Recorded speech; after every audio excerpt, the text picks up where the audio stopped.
Dù biết sự lựa chọn của truy mệnh lúc này là tệ còn hơn cả chữa tệ vì nó có thể sẽ khiến cả hai người bị đám đa đồ này đăng xuất. Nhưng Ân Thừa Phong vẫn rất thích phương án tồi và rất tệ này. Anh ta chấp nhận nó bằng cả hai tay bởi vì nó sẽ mang tới một trận đánh rất thú vị và tràn đầy ý nghĩa của chính phái. Cước pháp của truy mệnh phóng đến trước mặt đầy uy mãnh nhưng đa đồ vẫn điềm tĩnh như không. Hai tay của anh ta vẫn chắp vòng sau lưng nhìn mà ngứa mắt. Nhưng sự tự tin này của đa đồ là có lý do của nó vì nhanh như chớp kiếm của Lâm Hủ và cước của Hắc Tâm đã tới hộ giá rồi. Thấy hai kẻ đến hùng hổ quá trứng truy mệnh liền tung truy nhật trong truy mệnh thập tam thoái ra tét trình. Ở bên này dù cuộc chiến đã nóng lên ngay từ những giây phút đầu tiên nhưng Ân Thừa Phong vẫn đứng ngây đơ ra như phỗng. Không phải là Ân Thừa Phong không ham vui mà là vì anh ta không thể hấp tấp được.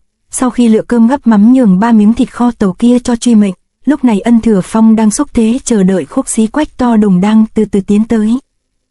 Sát khí trước mặt Ân Thừa Phong đang như lưới đao, chỉ trong tích tắc mọi thứ xung quanh như bị phong ấn khiến việc hấp nạp oxy cũng trở nên khó khăn.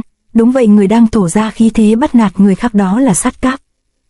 Người chê Hoàng Lăng của ta hôi hám sao lại chọn ta để đánh nhau, nhưng ta hứa sau khi hạ ngươi ta sẽ về giặt giũ Hoàng Lăng, đảm bảo nó sẽ thơm tho hơn sau khi được tẩy sạch máu của lũ các ngươi. Ngươi đang nói cái quái gì vậy? Ngươi nghĩ là có thể trở về để giặt được đồ sau hôm nay nữa sao? Nói cho ngươi biết hôm qua Hoàng Lăng của ta đã kết liễu một sinh mạng nên hôm nay nó mới có mùi dễ chịu như vậy. Hôm nay Hoàng Lăng cũng sẽ làm điều đó với ngươi. Thấy Sát Cáp tỏ vẻ coi thường mình, Ân Thừa Phong liền nhếch mép nói. Hừ, hôm qua Hoàng Lăng của ngươi đã giết kẻ nào? Đó không phải là một con người, đó là một con chó, nó lắm mồm và toàn thân đầy ghẻ lờ. Tên khốn, ngươi dám mắng xéo ta là cùng loài với chó sao? Lời khích tướng của Ân Thừa Phong làm Sát Cáp nổi cơn thịnh nộ. Ân Thừa Phong liền tận dụng thời cơ lập tức ra tay. Khi con người ta nóng giận thì khả năng phòng bị sẽ giảm đi. Ân Thừa Phong biết điều này nên đã tương kế tự kế khiến Chu Hạ rơi vào bẫy. Xúc thế tụ kình vào Hoàng Lăng đã lâu giờ đây hình tướng mà Ân Thừa Phong sử ra như một thanh kiếm với sức mạnh như thiên lôi quét ngang ngực của Sát Cáp. Bị bất ngờ nhưng Sát Cáp vẫn kịp nhảy ra sau tránh né, nhưng Hoàng Lăng dài đến 10 thước nên vẫn kịp liếm láp nhẹ lên ngực của Sát Cáp. Đòn tấn công này đã được Ân Thừa Phong chuẩn bị rất kỹ và anh ta gần như đã sử dụng toàn bộ sức mạnh của mình. Ân Thừa Phong toan tính rằng mình có thể chỉ sau một chiêu này sẽ loại bỏ được Sát Cáp rồi quay sang hỗ trợ truy mệnh, nhưng đường đời lại không đẹp như thế. Hừ, hắn ta phản ứng quá nhanh, ta phải tức tốc tấn công tới tấp không cho hắn kịp trở tay thay quần áo thì mới có cơ hội thắng. Đòn đánh thứ nhất không đạt được mục đích, Ân Thừa Phong dốc sức tụ kình 10 thành công lực vào Hoàng Lăng tung ra đòn thứ hai. Lần này chiêu thế dũng mãnh như lưỡi hái của thần chết bổ thẳng xuống lưng của Sát Cáp, nơi Hoàng Lăng đi qua tre trúc lập tức bị cắt nát bay lên tứ tán. Trước thế tới như rời non lấp bể này thì thật không thể tưởng tượng được Sát Cáp lại có hành động đứng lại ngửa mặt lên nhìn. Trong chớp mắt cùng với tiếng nổ đinh tai là cảnh tượng Hoàng Lăng bị một con sói đánh văng rạt ra. Sát Cáp dám đứng lại là vì anh ta có một thứ đủ sức tranh phong với Hoàng Lăng của Ân Thừa Phong, nó có tên là nanh sói. Bảo đao này của Sát Cáp vung ra đã đánh rạt ngay được Hoàng Lăng. Nhà ngươi muốn chiếm đoạt mạng của ta thì phải hỏi bảo đao của ta trước đã. Quả thật đáng tiếc cho Ân Thừa Phong, với đòn thế vừa rồi nếu mọi chuyện được như sở nguyện thì dù không đăng xuất được Sát Cáp thì cũng đủ loại hắn khỏi vòng chiến đấu, nhưng mọi chuyện đã xoay chuyển quá nhanh. Trước đó Ân Thừa Phong đã chịu nhiều vết thương do bác phụ ban cho, giờ đây dưới chấn lực của đòn đánh này quá lớn đã khiến anh ta khí huyết đảo lộn làm các vết thương cũ phá ra đau đớn, mau chảy tùm lum. Ngay sau khi đỡ được đòn chí mạng của Ân Thừa Phong, Sát Cáp lập tức phóng tới phản công. Ân Thừa Phong trong lúc đau đớn vẫn kịp ghìm người lại nhảy ngược ra sau tránh né. Xú tiểu tử, người đánh nãy giờ đủ chưa? Giờ đến lượt ta giúp người đăng xuất sớm, đi chết đi. Sát Cáp nãy giờ bị Ân Thừa Phong ức hiếp phải giật mình mấy phen nên cay cú ra tay phản đòn rất hiểm ác. Cũng may là Ân Thừa Phong còn đủ tỉnh táo xoay người trên không thoát được đòn thù.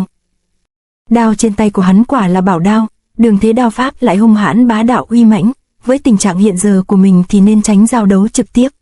Nghĩ rồi Ân Thừa Phong bật người lên cao tránh giáp công trực diện, từ trên cao anh ta tận dụng khả năng tấn công xa của Hoàng Lăng bắt đầu múa máy. Hoàng Lăng biến hóa mũi khoan ấn xuống Sát Cáp không hề tránh né mà vung nanh sói lên đối quyết. Ngay lúc này Hoàng Lăng lại trở về như giải lụa bình thường làm cú phản đòn của Sát Cáp như đánh vào hư không. Sát Cáp chưa kịp định hình Ân Thừa Phong đang tính bày trò mèo gì thì Hoàng Lăng lại như cây roi ra tấn công làm Sát Cáp lập tức trúng chiêu không thể tránh né. Sát Cáp lúc này thân như con quay bị Hoàng Lăng cắt xé, máu tươi văng ra tứ tán. Chiến lược này của ta quả là đúng đắn, hắn ta có sức công phá cực kỳ bá đạo nhưng chỉ là hạng cục xúc, ta chỉ cần bình tĩnh linh hoạt thì sẽ có cơ hội tiêu diệt hắn mà không cần đối đầu trực diện. Đang đắc chí vì sự lựa chọn thông thái của mình thì Ân Thừa Phong bất giác giật mình, từ phía sau anh ta một bóng người như ma chơi đang áp sát, kẻ đến đó là Bác Phụ. Bên này Truy Mệnh đang len lỏi vào giữa lưới kiếm của Lâm Hủ, với pha liều mình này Truy Mệnh đã có được thu hoạch, một cước của anh ta đã đạp trúng bụng của Lâm Hủ khiến hắn ta bật ngửa ra sau. Phù, kiếm pháp của hắn mặc dù không tàn nhẫn như tứ sư đệ nhưng lại nhanh chậm thất thường, đường kiếm vừa khó lường lại vừa uy lực kinh người. Nhưng Truy Mệnh không đắc chí được lâu vì Hắc Tâm đã như lốc xoáy cùng song cước phóng tới, nhận thấy khí kình áp tới Truy Mệnh liền xoay người tung ra truy ảnh cản lấy cước kình như bò cạp mổ của Hắc Tâm. Ta đã xuất cước nhanh đến vô ảnh như vậy mà vẫn không xuyên qua được phòng tuyến cước pháp của hắn, thoái pháp của hắn quả thật linh diệu, danh tiếng của hắn quả không chỉ là lời đồn đãi. Cước xuất ra như vũ bão nhưng không thể chiếm được thượng phong làm Hắc Tâm nể phục Truy Mệnh lắm lắm. Hừ, những cú đạp của hắn uy mãnh như bò cạp mổ vậy, dù vô thanh nhưng ẩn chứa sức công phá cực mạnh. Hắn ta có kỹ năng dùng chân quán tuyệt nhưng chỉ tiếc tâm tà bất chính. Một mình đánh quần sẽ khó thắng cùng lúc cả hai tên này, nhưng ta phải cố thôi, phải hạ tên này trước tiên. Nghĩ rồi Truy Mệnh lập tức tăng tốc làm thân hình tạo ra vô số ảo ảnh, sau đó lần người ra sau Hắc Tâm toàn lực song phi vào lưng của hắn. Vừa đạp được một cái vào Hắc Tâm chưa đã chân thì bóng kiếm do Lâm Hủ sử ra đã loang loáng phóng tới. Thân ở trên chừng không có điểm tựa nào nên Truy Mệnh đành xoáy gấp người rơi xuống tránh xa những mũi kiếm quái ác đó. Tình thế một chọi hai còn mệt hơn cả tăng ca đổ bê tông, nhưng điều làm Truy Mệnh lo lắng nhất không phải đến từ hai kẻ hiếu động đó mà là người đang đứng khoanh tay nãy giờ. Đúng vậy, kẻ đó chính là Đa Đồ. Lẽ ra hắn ta phải tham gia sơ múi chút nhưng vẫn cứ ơ hờ như vậy chứng tỏ y rất có lòng tin vào hai thủ hạ của mình. Truy Mệnh vừa đặt được chân xuống đến mặt đất thì Hắc Tâm đã như phi tiễn lao đến, hai chân của y chụm lại như mũi dùi đen xì, Truy Mệnh không còn cách nào khác đưa cước lên đỡ lấy. Nhưng chân vừa chạm chân thì Truy Mệnh bỗng hoảng hốt cực độ, vì chân của anh ta không hiểu tại sao không những đau nhức mà còn bị xé nát te tua.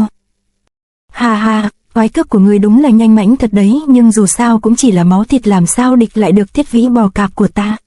Thì ra đôi giày mà Hắc Tâm đang mang không phải chỉ cho êm chân mà nó còn có vô số đinh sắt, lúc này y bất ngờ đem ra sử dụng nên Truy Mệnh bị bất ngờ thì cũng phải thôi. Truy Mệnh vừa văng ra thân chưa trụ vững thì Lâm Hủ và Hắc Tâm kẻ chĩa kiếm người phi thân đã đồng loạt lao tới truy kích. Người đã mất đi một chân thì cũng như đại bàng gãy cánh, ngoài việc chịu chết thì còn làm được trò trống gì nữa đây hừ. Tình thế nguy cấp vô cùng nhưng trong mắt của Truy Mệnh chợt đổi sang màu đỏ au như máu, rồi không biết anh ta nhặt được sức mạnh ở đâu mà có thể bật người thi triển truy ảnh. Ánh mắt hờ hững nãy giờ của Đa Đồ khi thoáng thấy việc này thì liền trao ngay lại. Anh ta trao lại thì cũng phải thôi vì ngay khoảnh khắc đó Lâm Hủ và Hắc Tâm đã đồng loạt trúng cước của Truy Mệnh suốt ngay giữa mặt. Truy Mệnh vừa nhất cước hạ xong điêu thì bỗng đâu phía sau lưng đã xuất hiện hình tướng một con chim ưng to tướng.